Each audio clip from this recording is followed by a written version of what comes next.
Hello and welcome. We are honored that each one of you would sacrifice your time on this, the most cherished of holidays, St. Valentine's Day. Of course, I'm talking about our Apocalypse Duds Mad Men Roundtable, sponsored generously by Lucky Strike, Old Crow, Brooks Brothers, and Colt. Literally thousands of man hours, woman hours, and non-binary hours all boiled down to this moment. Gathered here this evening at the Sugarberry Ham Amphitheater in freezing New York, February 14th, Valentine's Day 2024 at 7:30-ish p.m. Eastern Standard Time. The stage is set. Dedicated and eager listeners, our candidates may seem familiar to you. This is because they've already passed our legendarily rigorous vetting process and have shown an innate ability to articulate even the most complex of points. Each is an expert in a varied art. Our powerful panelists will now have 1 minute each to describe in as much detail as possible what they do and why they're experts on Mad Men. For the one person in the audience who has not listened to every one of our episodes forward and backward, we present Darren Johnston, menswear activist, menswear archivist, historian, Black Ivy Black Belt, ZGB, preppiest of witches, writer and tastemaker, Brett White, pop culture encyclopedia and drag star, orange cat fanatic, Sam Rockwell, mid-century magician, model, and movie maven.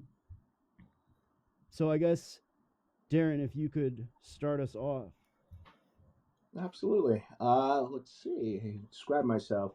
Ivy enthusiast. I say I've been in this probably about 25 years or so. Been collecting Brooks Brothers and what have you. And then not only am I interested in clothing, but I'm interested in like the sociological aspects of clothing and how it relates to the individual.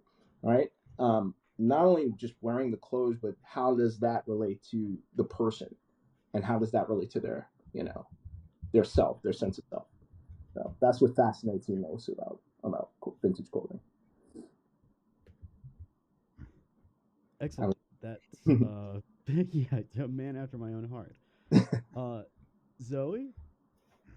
I'm a writer, illustrator, and editor working in antiques mostly, but also I've been in menswear for about 5 years now, and 10 if you include my time at J. Crew.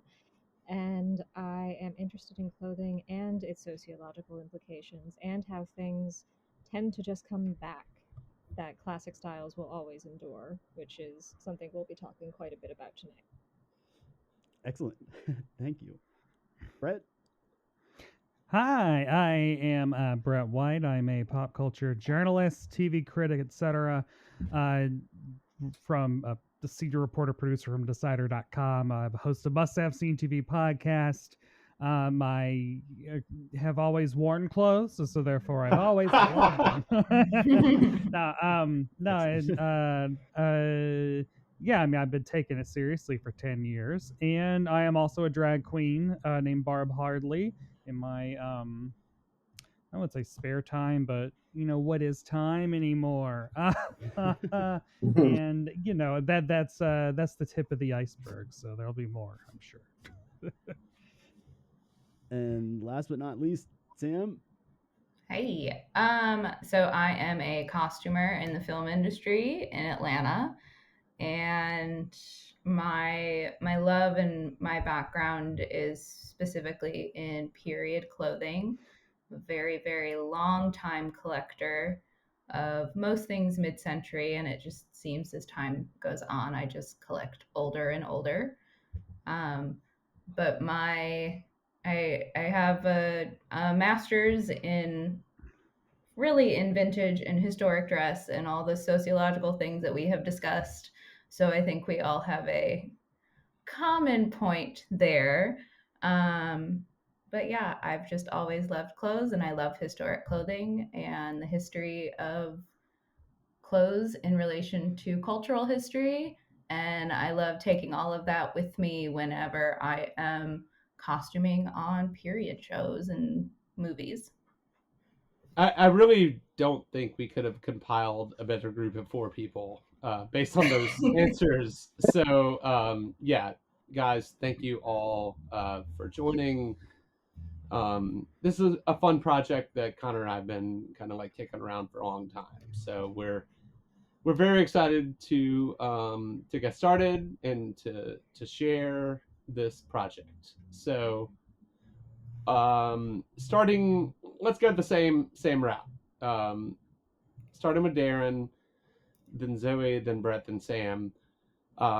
Give us a quick synopsis of what you were doing in 2007 when Mad Men premiered, and what kind of stuff were you wearing? Oh wow, 2007. I was probably getting married I got married that year, and I remember I was wearing more Italian clothes. I had a little mix of Italian clothes, but it was mostly like Ralph Lauren when he was making those Corneliani pieces that were sort of English and Ivy, but they were made in Italy, so it had this weird dichotomy of of influences in the clothes that I was wearing. And I was actually coming back from a plane trip from Chicago, where my wife at the time was living, and Mad Men was on the on the movie list of things you could watch. And I watched the first 4 or 5 episodes, and after that I was like hooked. I was like, this is so compelling and so different, and so nuanced. I just binged it after when I got home on demand, and I just watched every season from that point on. So hell yes. Yeah. So. Oh, I'm next. Yeah. Zoe, what you got going on in 2007, and what were you wearing? In 2007, I was a sophomore in high school. Okay. And, okay. Sorry, everyone. I feel very old now. Thank you.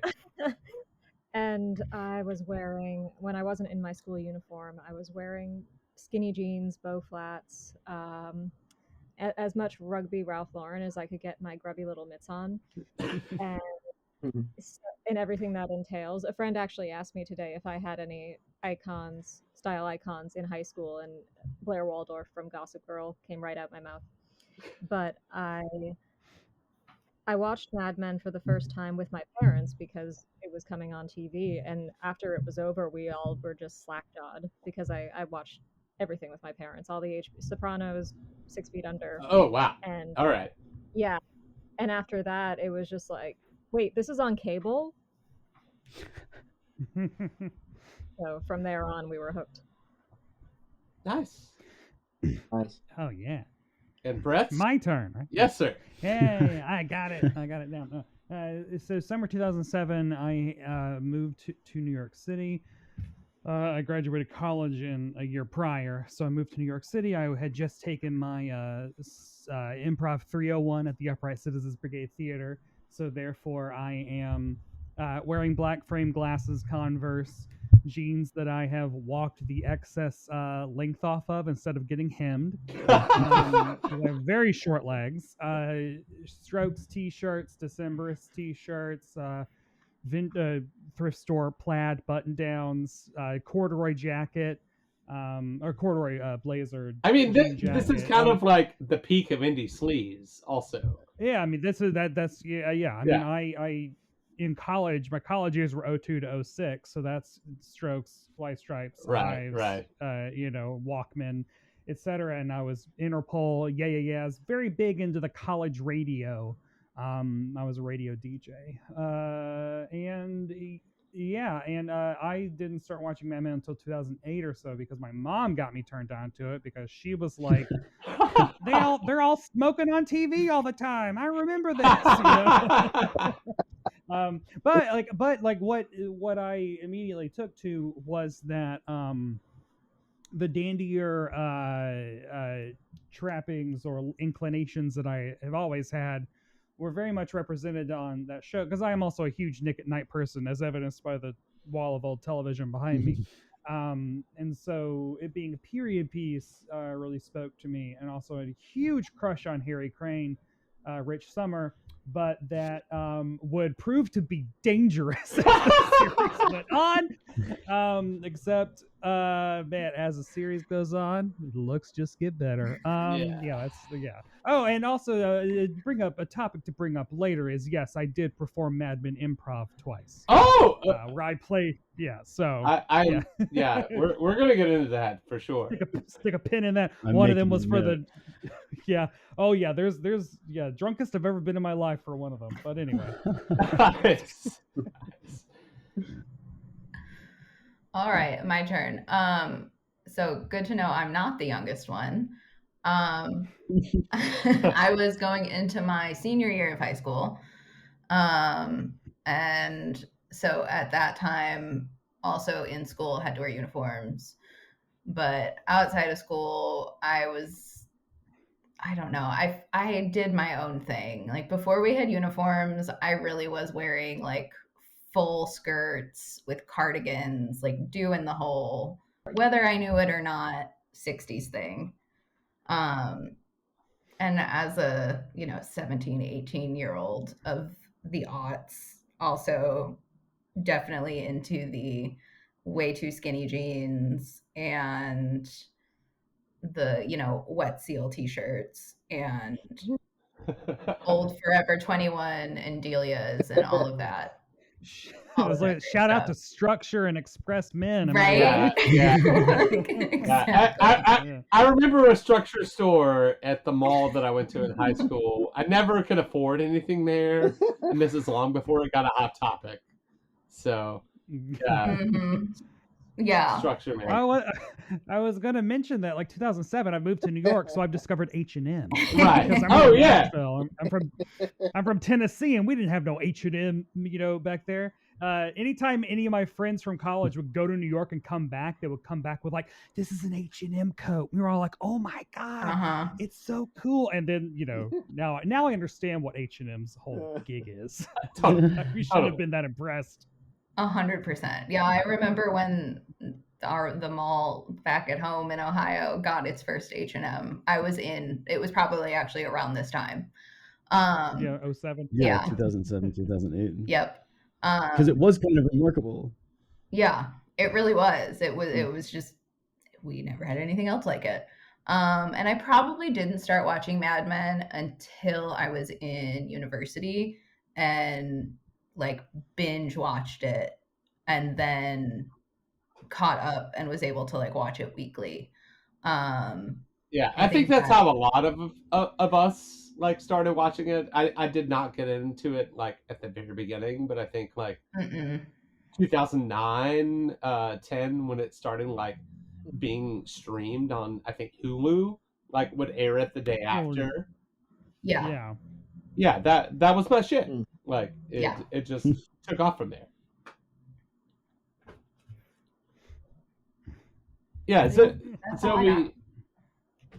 Yeah, Zoe, you made a good point about this being like on cable, and I'm not Brett is the pop culture historian here, but it did seem like one of the first shows of this type of caliber on cable television. I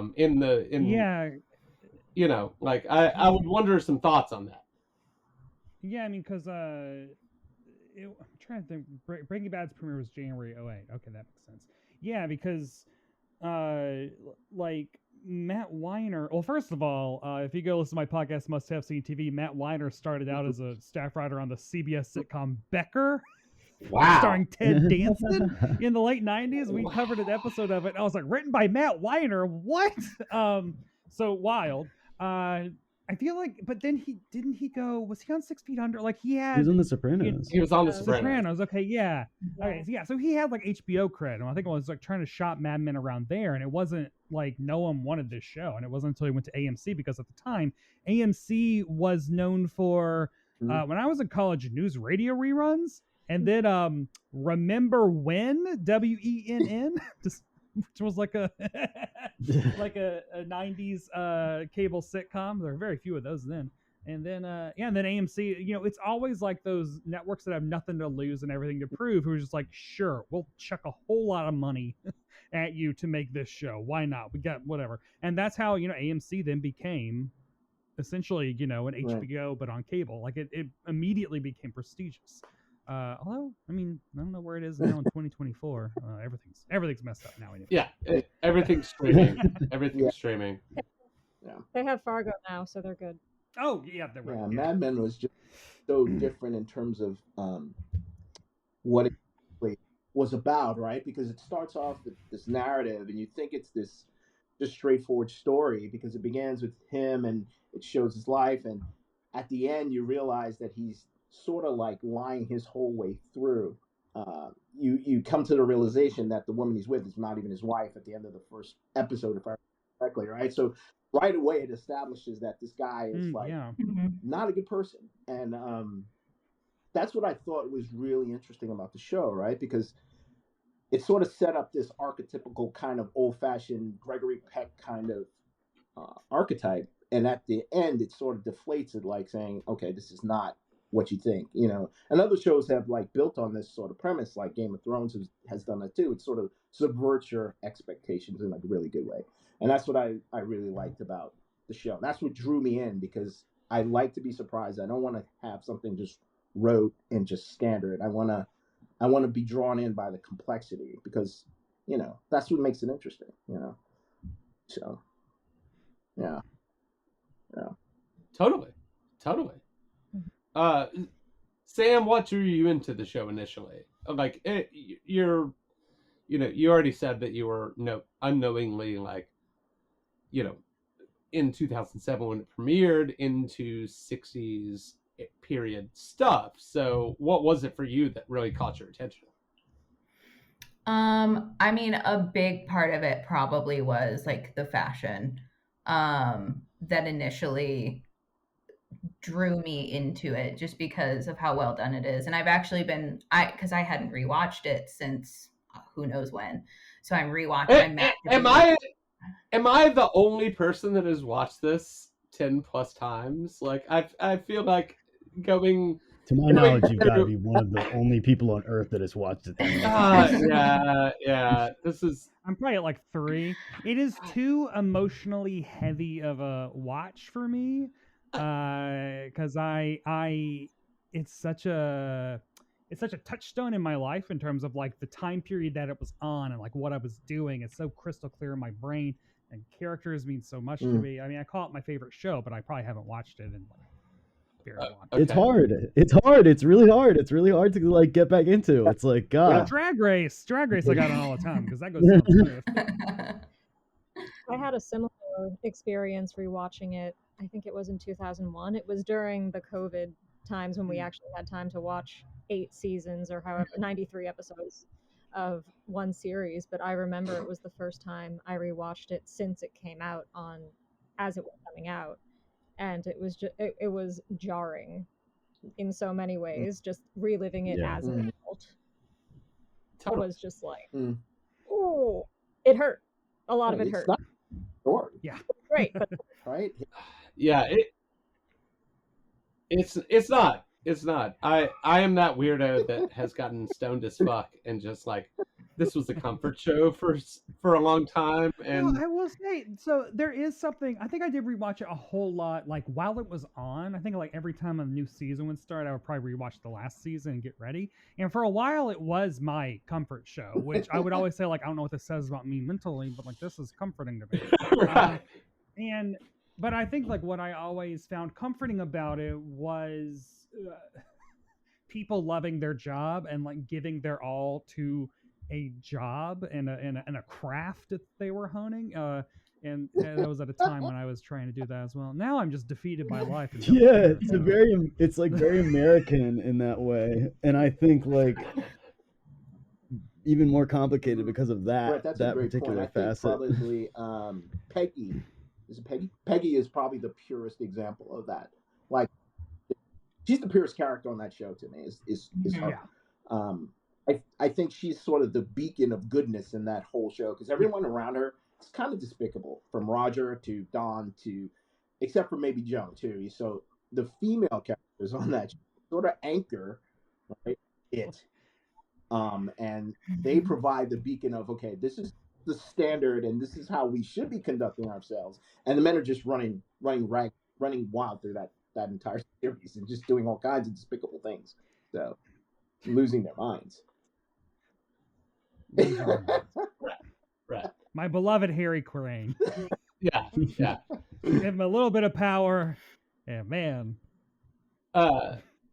Zoe, what was the first thing that you remember as, admittedly, the youngest of the six of us here, kind of sticking out to you? Like my experience with it is not the same as anyone under the age of 20. So I would just like to know what really stuck out to you and like drew you into it. I was also very compelled by Peggy's story because I was in high school, and I don't know what it's like now, but if you accidentally got pregnant, your life was over. And with Peggy going through all that, I mean, that was harrowing because I was afraid. You know, everyone's afraid. Even if you're not even sexually active in high school, you're scared. Right. Yeah. Because that's what we do in America. Yeah. But what got me the most, I think what stands out, I think it's right at the beginning of the second season, is when Dawn goes to visit Peggy in the hospital, and she's just kind of zonked out after having her baby and not kind of catatonic, I would say. But he says to her, "You're going to get out of here, and this never happened. It will shock you how much this never happened." Yeah. And for me, that was just one of those moments I'll always remember, like, whoa. Yeah, extremely heavy. Yeah, that's really it took a season to get into it where it was just, not kind of the stuff I'd seen in movies or anywhere else. It took that existential left turn where it was just like, oh, we're altering reality here. Okay. Yeah, there's a quote in the document that Wiener says, like, I wanted to do a series about the 60s. Every event in American history happened in the 1960s. Like, the pill. The pill is the most like miraculous invention ever of all time, period. No pun intended. And that's like right. I think that's a really good observation as well. That like doesn't really get discussed when talking about the show. So, but at the same time, when Peggy is given the pill, she doesn't know how to use it properly. She doesn't know you have that waiting period before your hormones are all sorted out. Plus, the doctor says to her, "Now, if you're irresponsible with this, I will take it away." Right. Yeah. It's indicative of the time. I have friends who stopped watching in season 1 because they couldn't handle the rampant misogyny in it. Whereas I totally understand that. In the same in the same vein, I have older family members who couldn't watch it because they said, "No, this is what it was like." Right. Yeah. And I lived through it. I don't need to see it again. It's like, that's a great point. That's what my grandmother says. It's supposed to be. See, it's supposed to be this, not this wistful look back. It's supposed to be this cautionary tale. It's supposed to be this like, okay, look how far we've come, but we actually haven't come that far in terms of how we think, right? We just don't act on some of these impulses, but given the chance, most people probably would. I mean, drink in the office, smoke, and treat women like trash, dismiss other races and do all the stuff that was, very prominent during that time, and it's supposed to be like, you're supposed to say, wow. It's not supposed to be, wow, Don Draper's so cool. It's supposed to be like, wow, this is supposed to make you think and say, we need to probably do better. And I think that was sort of one of the themes of the show, and it sort of gets lost with all the other gloss, the clothes, and the fashion, and Don, and how cool he is, and da-da-da-da, but it's supposed to be like, hey, this is not okay. Some of the things, like the one gay character in there, they didn't even give really credence to his storyline. I mean, what was his name? Was Sal, I think. Yeah. Sal, which, I mean, very pointedly, like, he, Don finds out that he's gay, doesn't say anything, and then like a little while later he like refuses to put out sexually for the Lucky Strike cigarettes dude, and because of that they're like, well, you're fired. And like I remember Matt Weiner saying, like, we will never see Sal again. Like even Paul Kinsey got like a nice little, well, not nice. It Yeah. was very bizarre when he came back like later. But it's like we will never see that again. We'll never see Sal again. He's gone. Like that's how it was then. And then Bob Benson having an arc later on about also being gay, but having to be a con man like Don in order to be a homosexual in the late 60s. Yeah. I don't know, but I would still. But I'm all, man, I'm still traded if I could live back then. No, I'm it's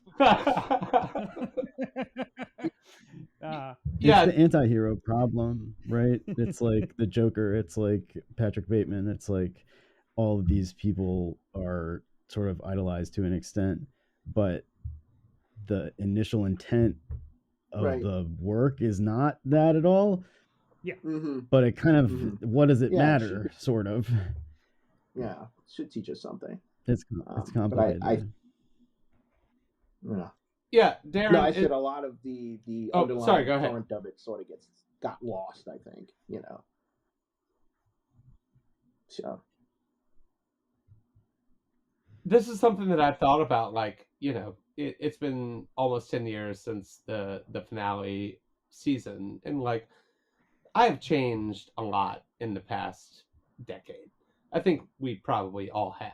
And, like, I remember watching this show when it was on air, and these were things that were a conversation, like, oh,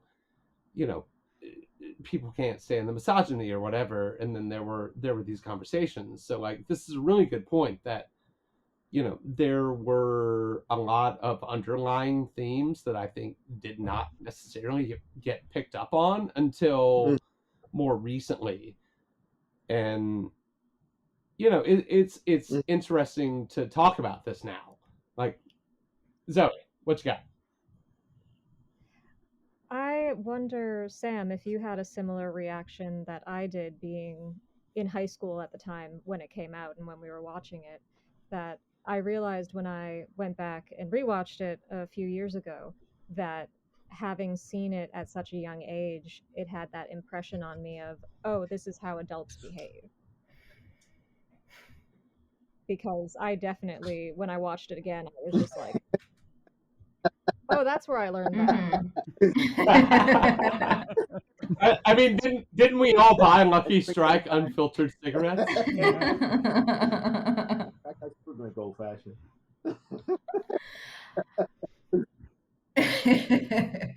I don't know if I had like quite that realization.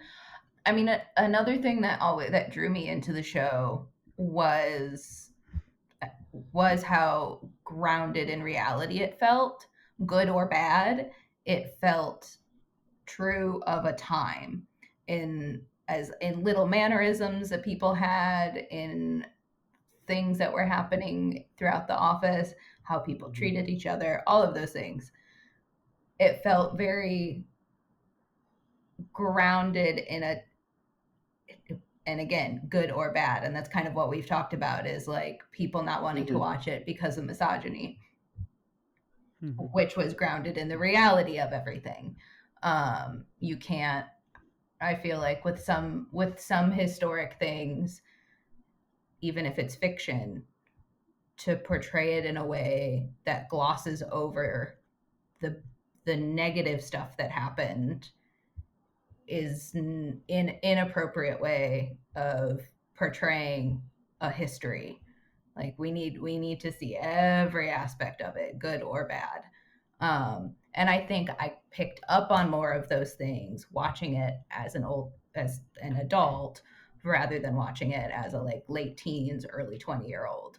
That I definitely picked up on more and more. I think because I just look, I am essentially what Peggy's age was. As I think Elizabeth Olsen is like not Elizabeth Olsen. Peggy Olsen is played by Elizabeth Moss. Right, Elizabeth Olsen is Scarlet Witch. Anyway, but she's like 2 years older than me, so I related strongly to Peggy's arc because I, at that time, and this sounds wild and stupid, but like the UCB improv comedy world was so much like Sterling Cooper Price.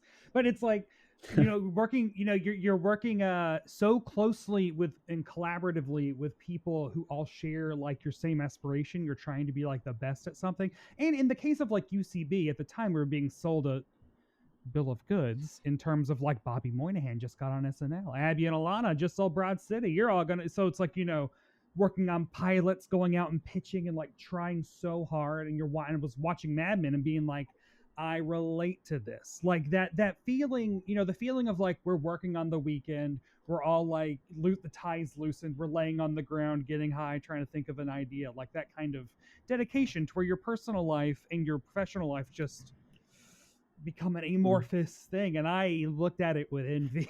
Like, so it is weird. Like I looked at it more of like a peer level of like, this is what my life both is and what I would like it to be. I mean, it's not to say is that good? Yeah. Whatever. Yeah, to be determined. The whole show, obviously, it has its great points. I remember one episode that Roger has this party, and I think, is it him? I think he comes out on stage in blackface, and I was remember. Oh yeah, the minstrel. Oh, it's his wedding, isn't it? Yeah, it's his wedding. Yeah. Yeah, that's the reality, right? And it's supposed to make us comfortable, right? Instead of saying, okay, I mean, I'll just gloss it over. Supposed to invoke a reaction, a negative reaction. Hopefully it did that, and some people are probably like, yeah, see, people can make fun of people and not, be judged for it back then. Yeah, there's definitely a legion of assholes that watched this show and did not get any of this shit out of it that we are discussing. And I really don't want to know who those people are. They're not going to listen to the show. Yeah, they're not our audience. Probably love the misogyny. You can treat women like that. Right, yeah. Yeah. Everything came up roses for Don Draper. Yeah. So. I think part of that in that episode in particular, that's the same episode where Pete and Trudy have their amazing dance. Right. Yeah. The dance. But then at the end, when Roger comes out in blackface, it's interesting to see the reactions in the crowd, because like some people are like, oh, but then others, like I think Don and Betty are just like zooming on their face, and just like, what? there's definitely a varied reaction that I think was another subtle part of how that show was cast and directed. Totally. Showed, yeah. Everyone wasn't a virulent racist at the time, but then others were like, oh, how cute. Right. Card. Which brings like into view how this show, it's a TV show, of course. It's going to have things that are animated beyond maybe what was happening. I wasn't alive in the 60s. None of us were alive in the 60s. We don't know what happened. But, one of the biggest things for me as like a huge fan of the show was showing a lot of various viewpoints, which Zoe, you just mentioned. And, that's not even something I've thought of, but like, as the show progresses into the later years of the 60s, you've got like the anti-Vietnam movement showing up. You've got these like historical things. And so I feel like the people that did this really wanted to show a broadness of like, hey, this was kind of the shit that was going on. Not totally concentrated on one particular thing, but just showing like, like you said, not everyone is a virulent racist at this point. And there's a lot of like alternating timelines going, like happening at the same time. It wasn't super heavy-handed. Yeah, exactly. Exactly. It wasn't like beating a dead horse in a way. Like it just kind of left things up to the viewer, which I think not a lot of media was doing at the time, and not a lot of media really does now. Yeah, go ahead. I think in a way to just real quick, like especially thinking about a period show that I've worked on and other shows too, it it doesn't seem to treat the viewer as though they're stupid and trying to like Right. over explain. You either need to have Yeah. a knowledge, or if you're curious, you're going to go figure it out. And with so many things that they use in the show as true points in history to then create things around, whether it was like tragic events or actual ad campaigns or whatever it is, it hopes that the viewer has a certain, I think, level of intelligence or curiosity to figure out what maybe is real. And also just like the way to do subtle, long story arcs and character arcs. And I love like if you go back and watch season 1, you're like, oh my god, that character was in season 1. There's so many like just like long, really good story arcs. I mean, when you're saying like that about having to know about go and look up things, that made me think of the episode where like Sally is staying with her I think her grandmother's watching her at their like big house out in wherever whenever Betty's married to that drip of a politician or whatever. And there was like hold on. There was like a real sorry, wasn't he was on the Kissinger campaign in the show. Oh god. And oh man. Fucking See? Rest in peace. Have to know. Rest in peace, Kissinger. Right. Go ahead, Brett. I know, but like the night that the grandmother was watching, she was like glued to the TV because there was like a serial killer on the loose, like in the neighborhood or whatever. And it's like, yes, this is an actual. Was it like a nurse murderer or something? Like it was so And I remember like looking up and like, yep, this is a real thing that happened. So like, but that isn't like the moon landing, like it's a tiny little nugget of history that they were like, well, we can mine that and like have it actually add some context and whatnot. Oh yeah. And I think one more thing about the reality and imposing the reality upon the viewer and creating these avenues for further research is that it's not the Dick Van Dyke Show. Right. And I thought it really interesting that they used, I'm not sure if this was intentional or not, but if they used the concept of an ad company and an ad man from this kind of stamp, because I mean, the Dick Van Dyke Show is just a great time, but I can't watch it now because it's like I keep expecting a Mad Men type scenario to come, and it never does. Man. So I would love to write that sketch. Oh, man. That reboot. But the thing about it is that you can't. They take that template and they make it into what was, rather than the idealization. And there's always that kind of American dream comparison that we get. That's a great point, Zoe. I think probably one of the inspirations for that show is probably The Man in the Gray Flannel Suit. I don't know if you guys are familiar with that story or that it was a movie. I think it was a book, and it's about this guy's disillusionment with the corporate, milieu that he finds himself in after, I believe, World War II, and his journey to realization, whatever it is, at the end of the story. And I think some of that sort of plays into Mad Men, and like it's this sort of archetypical story of legitimacy, right? Like you could probably say like The Godfather or stuff like that. He starts out as this illicit guy, but his ultimate quest, The Godfather, is to be legitimate, to be respected, to be accepted into main society. And I think that's what Don's arc is all about, is that he's the son of a prostitute, and he knows that he's probably deep down, he's wondering, if am I any good? Am I like my father or my mother? Am I trash? What am I? And and he gets in with Roger, and he enters this world, and that's something that they really don't talk about. But Don's not of that class; he wouldn't be welcomed in the door. But because he's associated with Roger, and because of the status he achieves at his job, he's welcome into these places, as this person. And what sets up the interest for me is that he knows he's not. He knows he doesn't belong there, but he's managed to sneak in. So. And Saltburn's a hot topic right now with the pulling from The Talented Mr. Ripley, the works of Patricia Highsmith, and I think quite a lot of that went into Mad Men, along with John Cheever and Mhm. James Salter and all those mid-century authors who were just on the cusp of being like, Mhm. oh no, this is not what we were promised after World War II. Mm-hmm. What's Mhm. going on here? So yeah, I agree with you, Yeah, Darren. for sure. Cheever's an interesting one. Mm. Yeah, especially if you watch The Swimmer with Burt Lancaster, there's a weird congruency between he and Don Draper that I haven't really nailed down yet, but I'll get there. Yeah, he Well, was. Don was a actually, yeah. swimmer, right? Yeah. Yeah, he's Yeah. fan.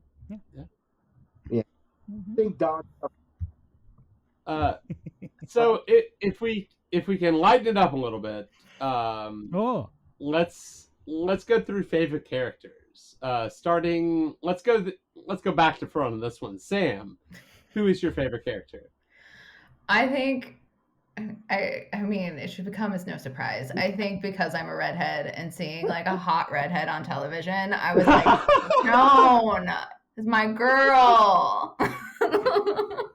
I mean, I've always loved Joan, and I love her, like, her character growth throughout the show, and like you get to see at the beginning of the show she's very much the, like, you know, sex pot of the office, and then as the show goes on you actually learn more about who she is and Right. her Right. ambitions and all of that stuff.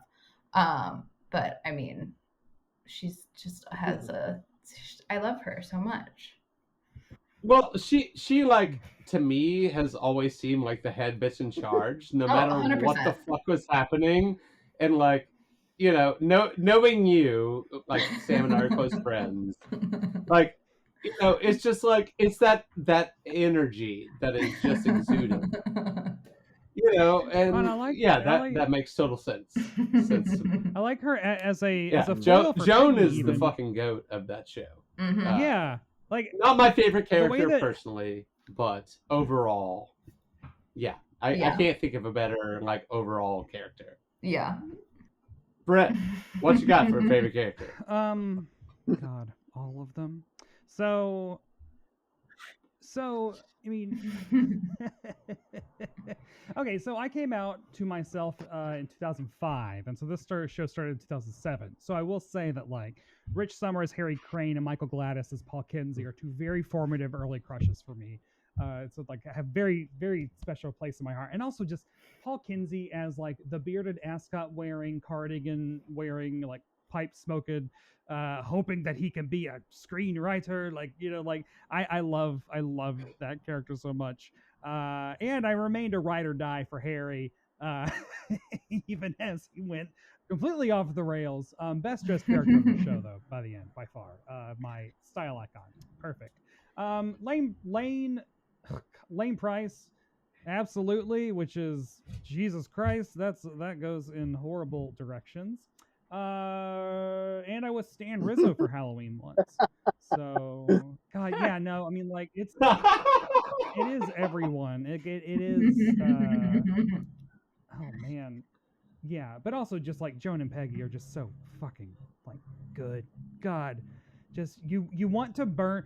The amount of times I picture Peggy and Joan in the elevator being like, I want to burn this whole place to the ground.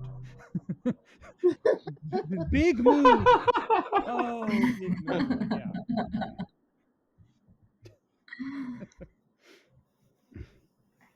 All right, Zoe, you're up. My knee-jerk reaction to this question was Dawn, because... Okay. That's not expected.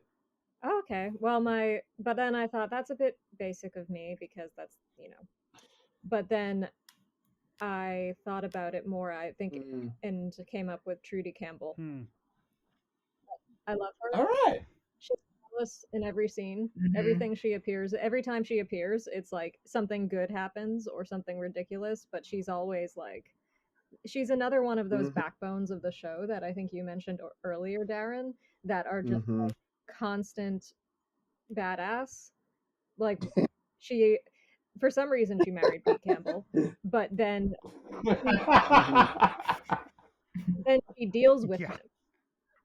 Right. And lays down the law in such a way that is sublime.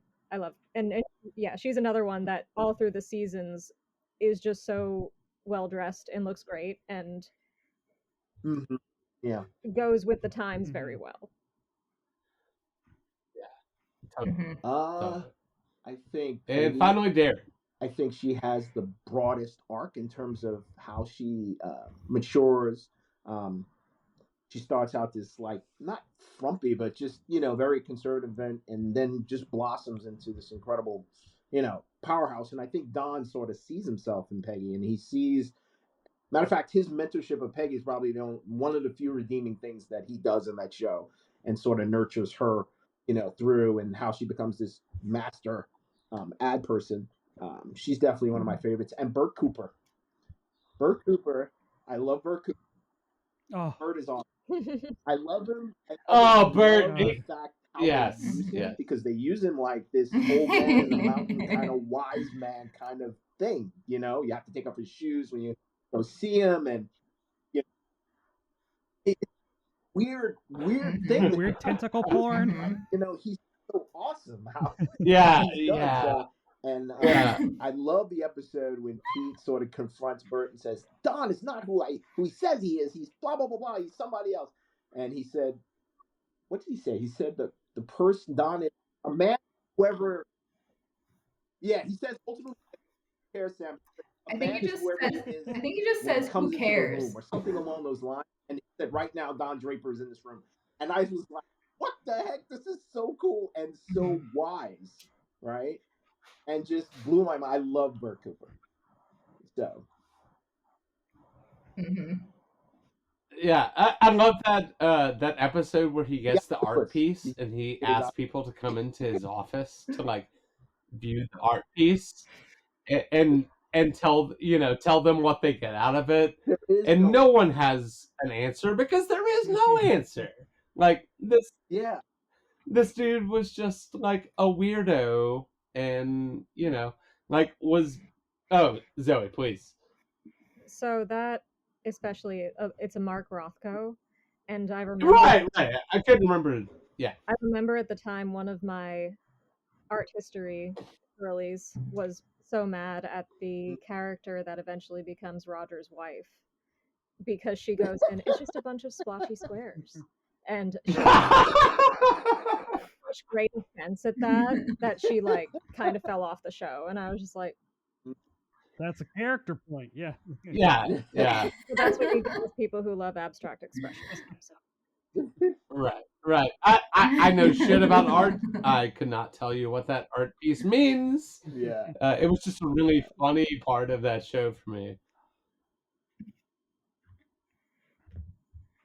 Mm-hmm. Yeah. Darren, we know that you are a collector of old clothing magazines, particularly. I don't know how far back your collection goes, but have you noticed, since you're a huge fan of the show and it's based on advertising, have you noticed some like trends in the ads from your old I think, magazines that you've seen? Mostly from 1984 to 2000, and also from 1957 to 68. So yeah, I mean, Don's clothes are pretty much period correct in terms of what he wears. It's more along the lines of what JFK used to wear. It's probably Brooks Brothers, but it's 2-button, right? Because Brooks Brothers had this line where they had the sack suits, which was a 3-roll-2 with the straight, hanging jacket and the flat front pants, but they also had another line, I believe at that time, that was a 2-button with a slimmer pant, a shorter jacket. And that's sort of what Don's deal is, right? Because they had this weird kind of hybrid thing going on too, Sack jackets and sack suits are sort of defined by their single vents, and some of Don's jackets have double vents, which is, in opposition to that. So and it's true because when you look at, some of the movies from that time period, you do have this sort of matchup. You have the 3-roll-2 but jackets, but then you have the double flap pockets, and you have these what's called frog pockets, which aren't like on the seam of the trousers, but they're in the front, sort of like a jeans style type of trouser. So you had this weird mix of things going on in the 60s, and I think Don's clothes sort of stay true to that in terms of what I've seen in the magazines and also in old films. So.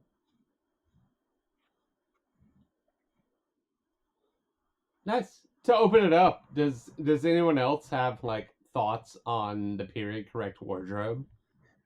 And or not how period correct some things were? I love, there's like, I love how they made it a moment. I don't even know, it's like season 4 or 5 when they're all at like a party at Dawn's, I think, and all the men show up and they are all wearing the most garish blazers.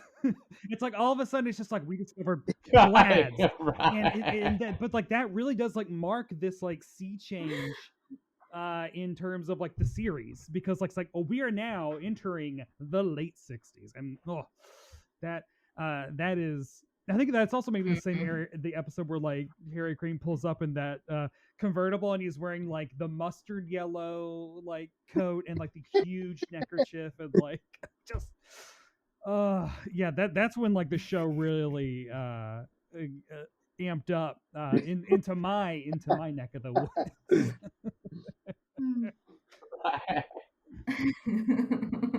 That's funny because that's when, for me, the show I started to be like, oh no.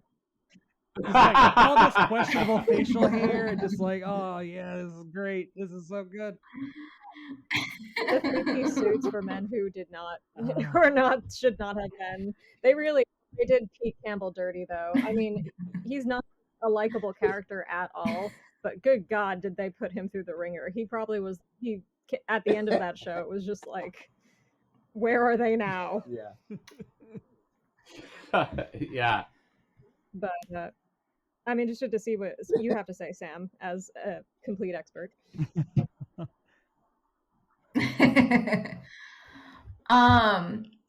I mean, especially now, like rewatching it as someone who actively works in film and television and like does this for a living now,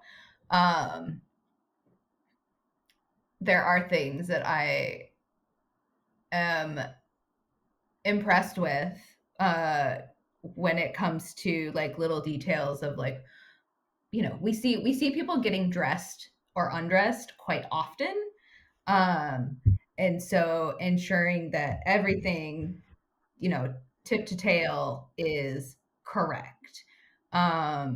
Even I have to, like, just looking at like the background actors, it's pretty clear to me, especially with the women, like I can tell that all of them have the right undergarments on, which is a big bonus and a big plus, like where the boobs sit are in the right spot and all of those things that are super important, that I have to explain to background all the time when I'm working with them. Mm-hmm. Yes, I do need you to put on this girdle. Please don't complain to me about it.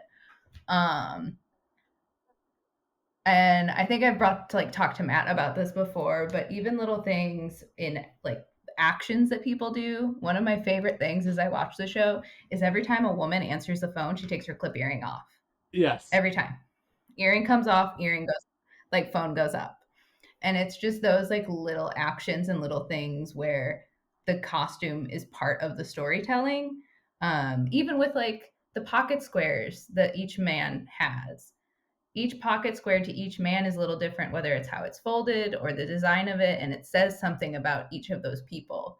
So those also like little details of storytelling through the clothing, through like historical accuracy is also stuff that I love looking at, and am now finally, I think, appreciating more now as someone who like actually does this. Speaking of background, I just remembered I had a friend who was on camera as a background actor, but it was when he was living out in LA, and he got right to the front of the line because he brought his own 1960s suit. Nice. And nice. It was such a good suit that they put him right next to Don. So I could completely see my friend Christian when I rewatched the episode, and I was like, ah! Okay. Real quick, amazing. Zoe, can you find a still of this or take a screenshot? Because that's some shit we need to post. Oh yeah, sure. I'll ask him. I'm sure he has one. Oh yeah. Well, Piggyback question: what was the suit?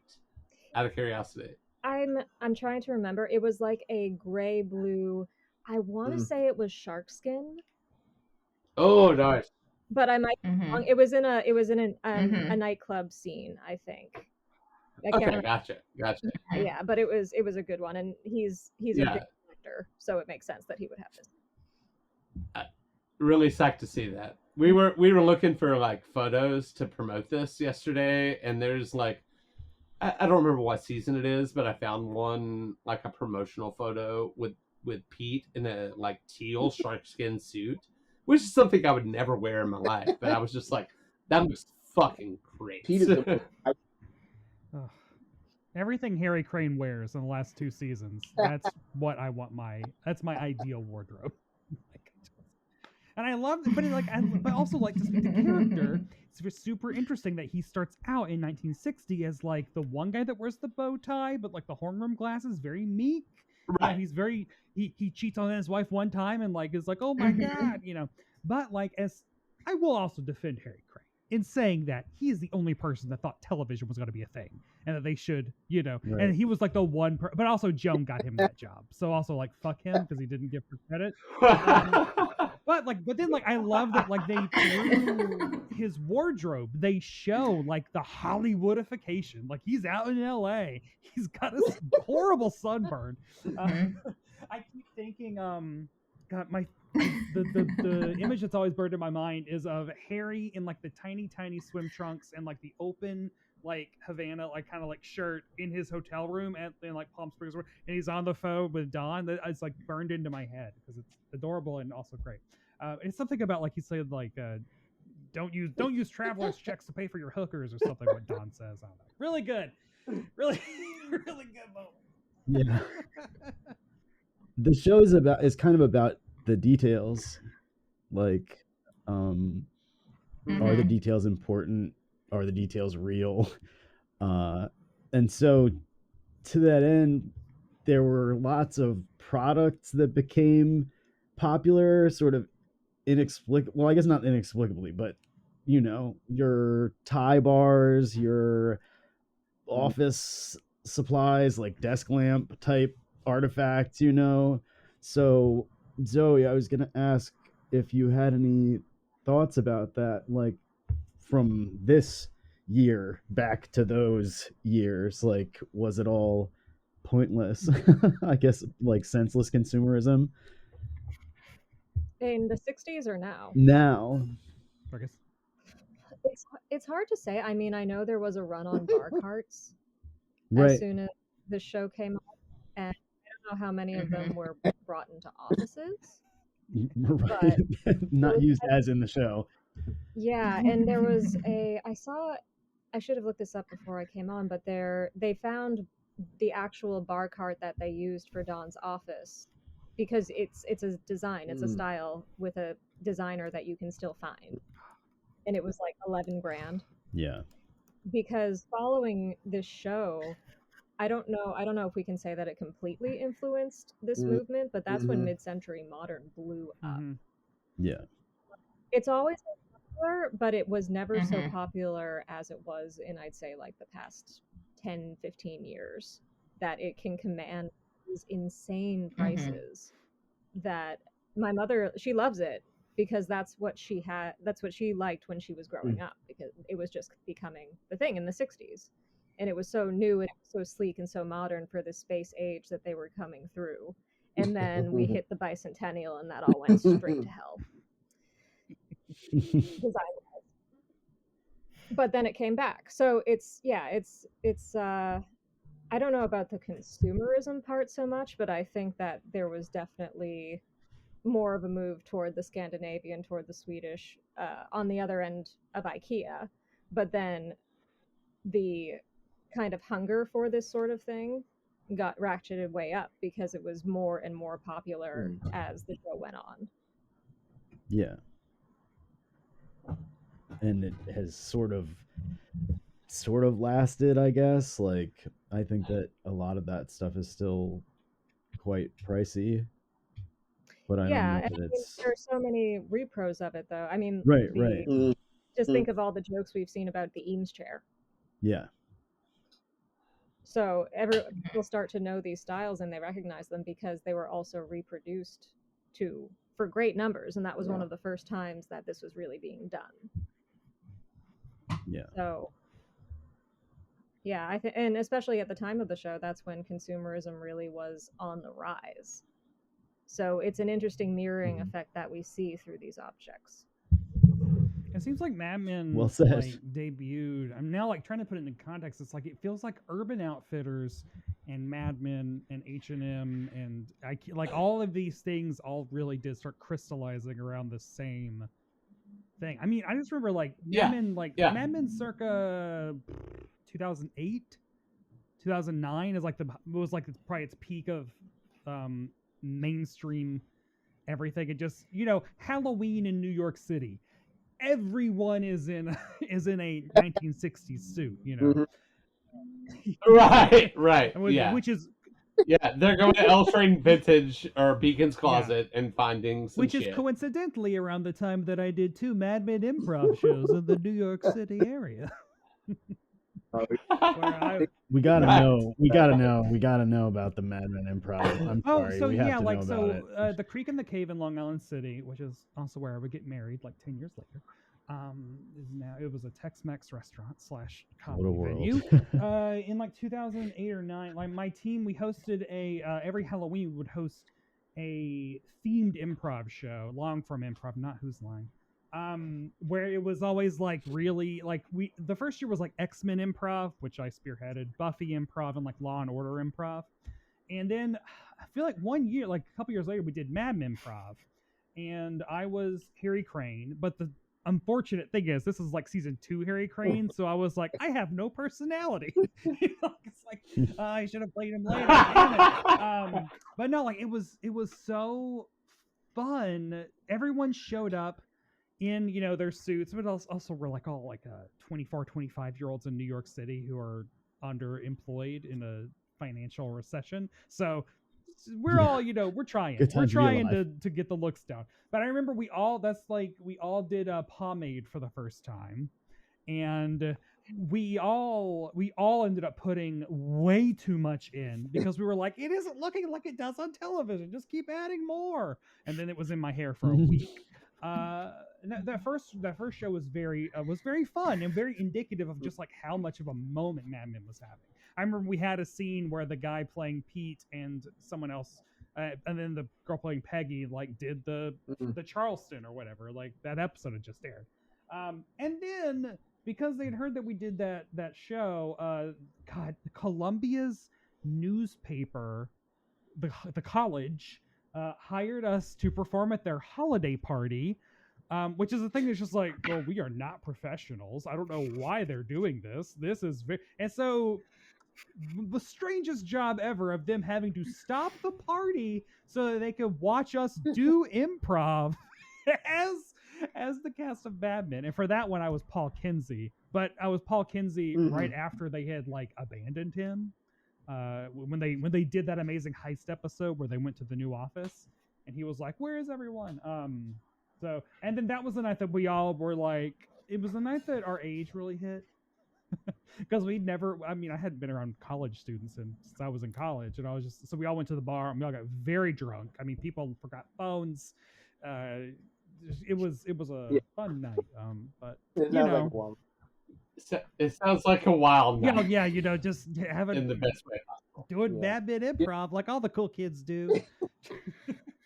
Sounds like that's the moment, Brett, where they sort of co-opt the whole thing gets co-opted. Like J. Crew comes out with the super tight suits and the tie bars and the pocket square folded just right, and then I think Banana Republic does a whole Mad Men line, and you see the Mad Men.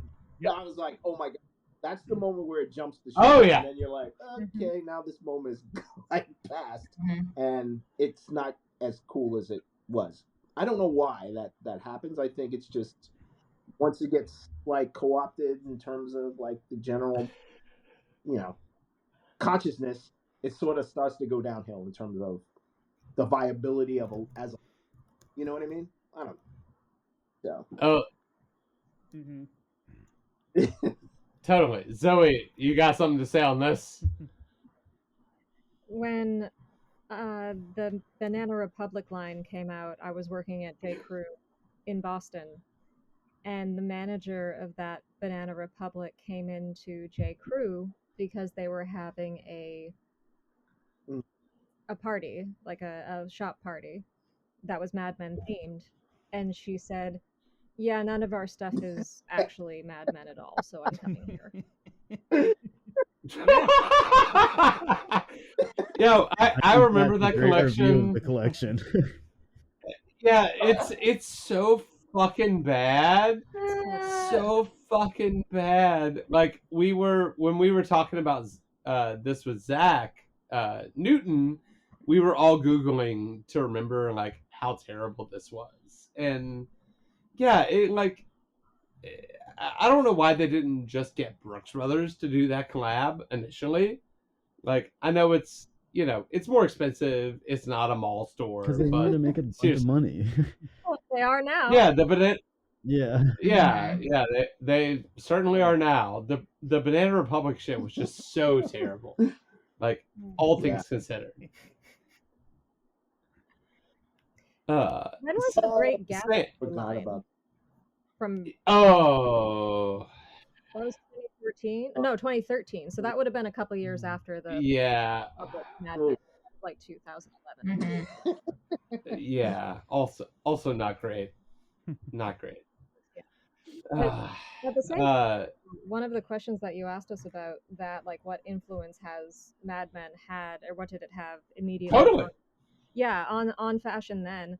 I think in a lot of ways it did kind of bring us back from the ledge, from the edge, or even kind of hanging off the edge, because in the 2000s were a mess. God. And I'll talk about this for days of how even now, like I went back and I looked at my J. Crew catalogs from way back then, and I was just like, oh my god, we all wore this stuff. But then when Mad Men came out, I'm not sure, like I know the skinny suits came post Mad Men, but for a minute they were pretty okay.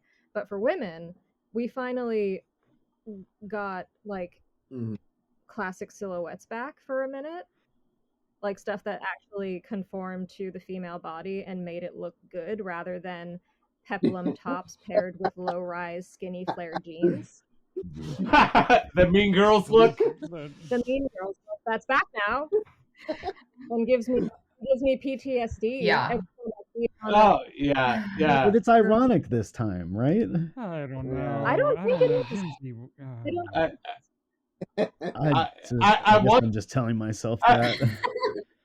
I don't mean to go on a tangent, but I really want to tell like every Gen Z person wearing like the shit that I saw in high school. Yo, that doesn't look good. It didn't look good then. It doesn't look good now. When I was in high school, all the girls were wearing like bell-bottom jeans, and like my mom was like, "That didn't." Well, yeah. So Yeah, this is my point. Is better like, than aughts fashion. I love 70s style, and I graduated in 2002, and so I know this is just my parents' reaction to me loving the shit that they wore in the 70s, but yeah, like just come on, y'all, come on. Look, wearing 4 camis with a dress, and then wearing jeans under your dress and a weird belt and a top and a scarf that's this thick and yeah, and weird platform flip-flops. Yeah. Didn't look cute when the girlies were wearing it to the Kids' Choice Award. In 2000 whatever. On the button, because after that it's the black square toe shoes, and it's the black nylon back for men and all black suits. I mean, 2000 is just the going out shirt with leopard. The going out shirt. Yeah, the going out shirt. Yeah. I've had a number of discussions lately with some of my girlfriends about the whole like day to night wearing like business casual to the club as like an 18, 19-year-old. What was that? Why did we do that? Why? Which all brings us back to the fact that this point in time was like a catalyst for people like all of us wanting to dress better than what we saw growing up. And well, like growing up, loving Bob. I mean, my style icons are Bob Newhart and Robert Wagner, so take a grain of salt, whatever. But like growing up loving, you've been an old soul since I you know, were like, 6. like growing up loving Nick at Night, and then when I was in high school and college, I got super into the Game Show Network and like Charles Nelson Riley and like and 70s stuff, and so even like my aughts was still filtered through the 60s and 70s, and I was looking around at everyone else like, oh my god, like I was dressed like a stroke, Right. Right. These strokes, Yeah. not like I had a stroke. And so Mad Men was this time where it's like, oh, finally everyone's caught up Nicely to done. me, and like there's like, oh, this is great, in a way. Mhm. And then it moved Totally. on. I don't know what it moved on to. It Yeah, moved on to what we- everything and nothing all at once. And I'm still Mhm. Well, I think some of that too is Yeah. the rise and access of the internet. Totally. I mean, we can now bring that into it too, is like, would Mad Men have been as popular and had such a cultural impact had it not also been for things like the Yeah. internet and the impact of access to shout out to my a trend. shout out to my friend Dinah that Mo, all of a who is sudden we'll have. the illustrator that did the Mad Men Yourself. I did Yeah, not. because she's a UCB improviser, as was Rich Summer, and so the story behind that is like Mad Men season 1, he got Christmas cards made, and Dynamo illustrated them, and he gave them out, and then Matt Weiner and AMC were like, oh, this art style, obviously. Yeah. Dynamo did my podcast art. Must have seen TV. Go. But no, like the Mad Men Yourself thing was such. People still have those as their avatars on like Facebook. Facebook, obviously. Oh yeah. But then like the fact that Not Great Bob is still. I think that Mad Men's legacy could probably be boiled down to Not Great Bob.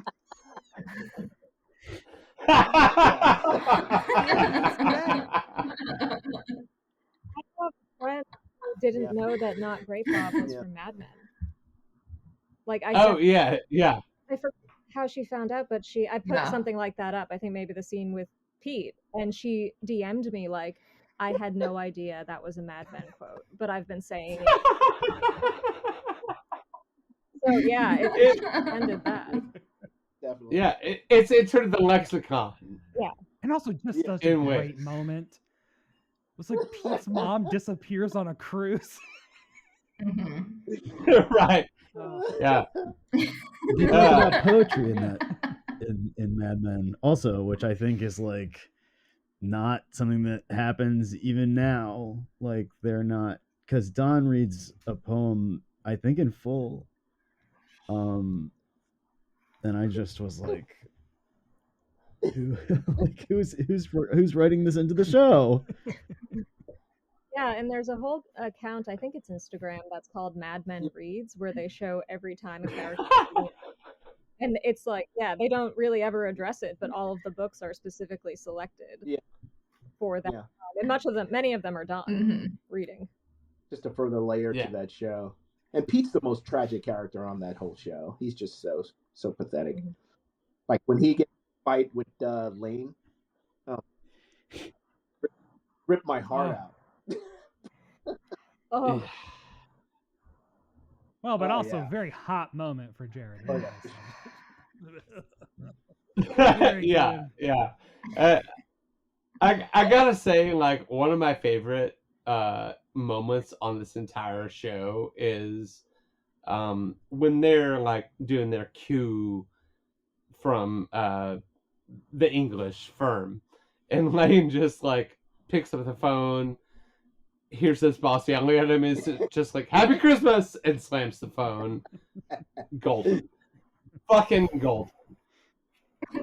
well, and Yeah. the prelude to that Queensberry Rules brawl that he and that Roger and Pete have. Oh no, I'm sorry, that Lane and Pete have with Right, right. and Joan listening in the next room on the or not the dictaphone, but like through the speaker. But they, all three of them, I think it's Bert, Roger, and Don, and they all stand up, and Roger's like, I know cooler heads should prevail, but does anyone else want to see this? And Don like closes the curtains so they can just have it out. And See, that's, like, this is barbaric. That's what I love about So Mad Men, good. is that on top of being like the best drama, it was also like the best comedy Sure. for a lot of the years it was on.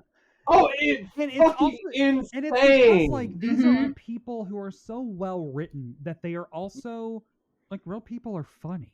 Like real people, especially like real Yeah. people in advertising. So like the fact that it was all like top of intelligence, what would actually happen? What would actually happen is people would be like, I 100% want to see this. I 100% am going to listen in. You know, like just so so the good. lawnmower. The lawnmower, Yeah, the lawnmower, of you know? course, is like that. Yeah, that was like miraculous or something. all Just like remember where we amazing writing.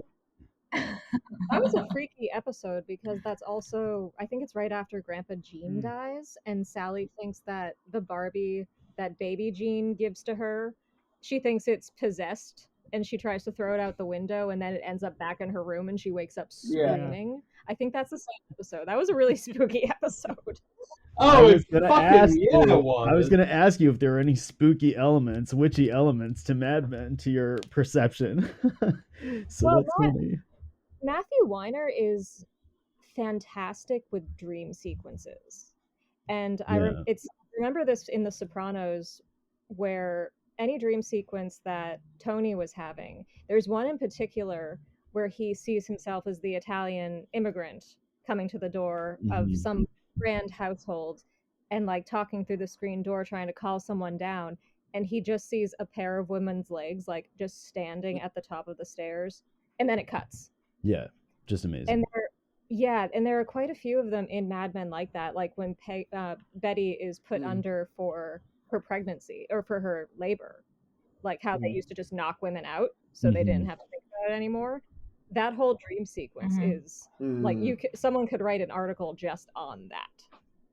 So there's so much about like the subconscious and the consciousness and the id that show kind of just blows through, that you really have to go in looking for it in order to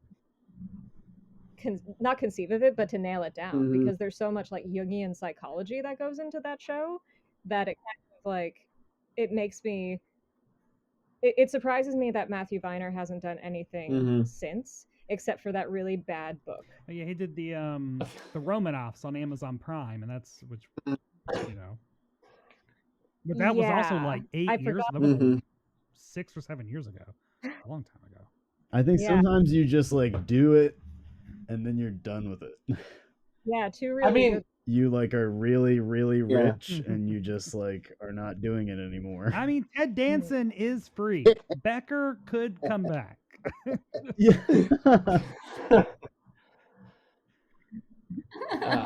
I support Ted Danson working. I support Ted Danson working also. But yeah, y'all, thank you so much for coming on. This has been a fun fucking discussion, and I think people are going to enjoy it. Starting from the top with Darren, 10 years on, what do you think the show what's an impact is still impacting? I guess is the question. On internet, you can do it. Yeah, and like between fashion, media, whatever, like we still think there's, you know, some Absolutely. sort of connection. And what do you see? Even though the only character on there who was really sort of who would be considered Ivy was probably Pete, in terms of what he wore regularly. I think the enduring legacy or interest in mid-century clothing probably sprung from that to a degree. I know Tom Brown had designed the shrunken Brooks Brothers suit, and that I think that predated Mad Men to some degree. But I think just the interest in Brooks Brothers and J Press and Andover Shop and all these classic menswear companies. I think that was probably a legacy for a lot of young guys from that they got from that show, and I think it continues on. And as Zoe mentioned, it goes into design as well. I think guys are now conscious not only of wearing the clothes, but also in their whole environments are styled in a particular way. I think that sort of came from seeing that show, how the style was just all encompassing. So I think that's probably one of the most enduring legacies of it. And Zoe. That was great, Darren. That was fucking great. Snap. Yeah, that was fucking awesome. Awesome. Yeah. I think that one of the enduring qualities of Mad Men is its timelessness, and we've touched on that quite a bit throughout this conversation. That it's in a specific time, which makes it out of time, especially now because it's so many years on from the 1960s. But because of that, we'll always be able to return to it in that little box of the 1960s. And I really think that people are going to continue returning to this show as a form of study, but also because we really haven't seen its like since. There have been many imitators that tried to nail it like this, but I haven't seen, especially for cable. I mean, there are 100 series now. And this is when like series were really starting to become something to aspire to, not like, oh, you're just on television sort of acting. So I think it's endured in that way, but also just the layers of it. Like there's so much to mine there, and just in a cinema, like in as far as cinema goes, it really broke the mold in having something so cinematic for TV. We really, I mean, we saw there was HBO, but on cable you didn't see that up until Mad Men. And even 10 years on, going back and watching it is like it's still as potent as it was then. So we're going to be finding new meaning in the show for decades to come, and people are still going to be talking about it.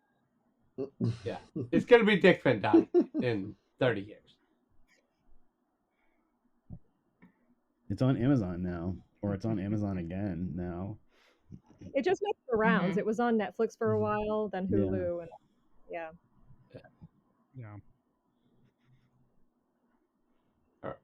All right, Brett, you're up.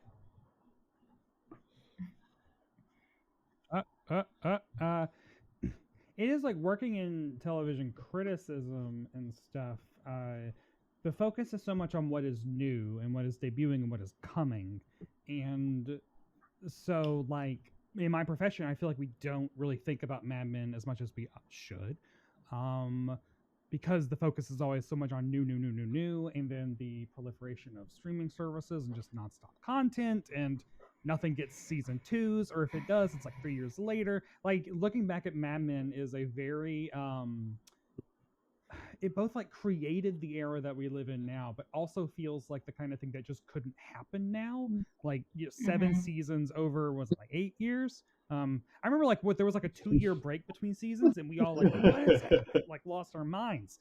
Now I don't know when Severance season 2 is happening. Who knows? And I will say, like, as a critic, like, I don't know, I think I can kind of think of Mad Men as almost like a shorthand for a feeling of when I'm watching a thing.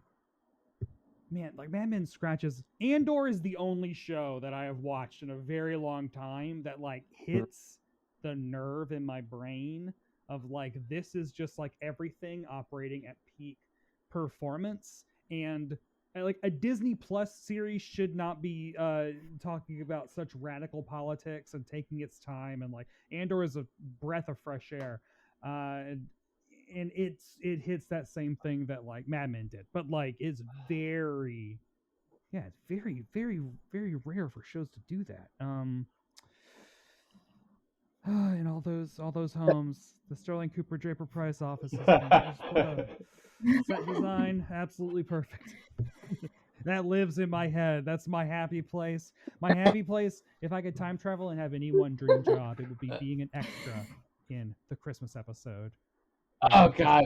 Joan leads the conga line through the office, and it's like, imagine that. You get a day of wearing period clothing and just filming the most delightful episode of Mad Men. Every Christmas when I watch that episode, I'm like, I just wish I could be one of those people. Anyway. And Sam, finish us out. All right. I don't know. I mean, I guess I'm just kind of gonna like build off of things that everybody else has said, and also add my perspective as someone who, like, again, I work in film. I can tell you right now that there is no way any production company streamer would put up the money to make a series like this. I can tell you that right now.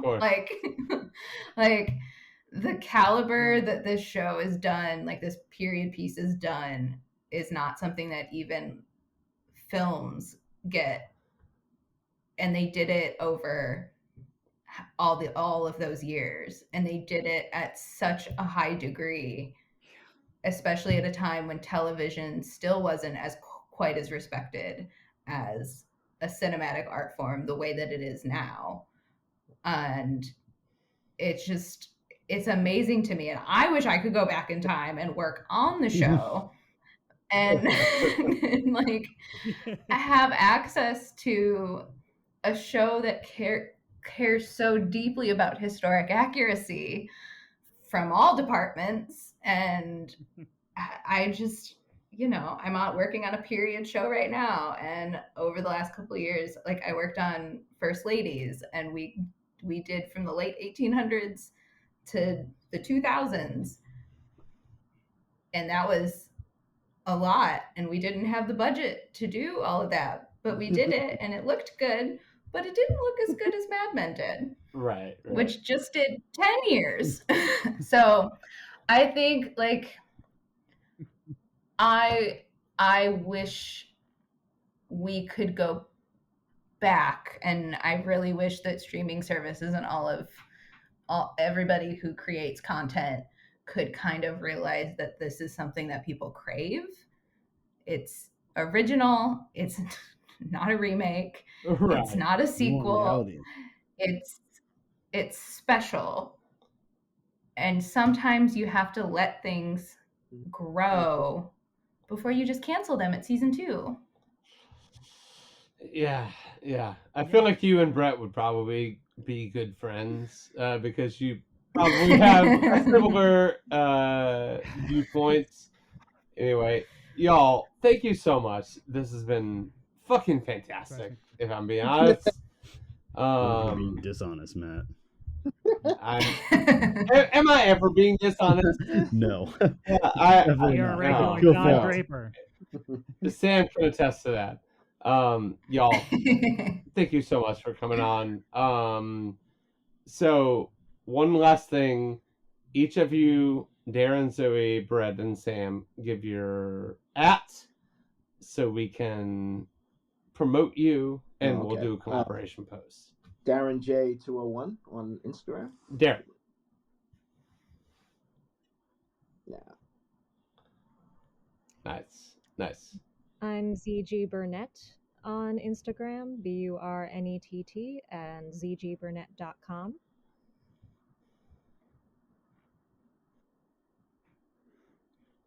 I am at Brett White on Instagram, and also at Barb Hardly on Instagram, depending on, if you're looking for menswear or drag. Hey, got both. And I am at Owlista, OWLISTA, on Instagram, or samkrockwell.com. Nice. Y'all, thank you for listening. For the finale, we have a very special guest lined up. I don't think I should release that information yet. Yeah. Unless you want me to, Connor. I know the secret. Fine. Some of you do know the secret. What I was going to say is we've had an idea please. Now, see, I don't know that anyone will call us, but they could call us if they wanted to ask questions about the show to someone who was on the show. We have a phone number, which is 202-573-9771. And I will probably even set up the voice mailbox by the time you are calling. Yeah, the guest that we are going to have on the finale of our oral history of menswear of Mad Men as we know it is Brian Bett, who played Sal Romano. If you would like to ask Brian Bett questions, please send us or call us and give us a voicemail. If you would just like to leave comments about why Mad Men rules, and you have a connection to it, please give us a call. Also, we want your Mad Men costume pictures. Yeah, we also want Mad Men costume pictures. Anything related to Mad Men, send it to us. We're at Apocalypse Studs on Instagram, apocalypsestuds@gmail.com, and yeah, stay tuned for the finale of our project. Thanks.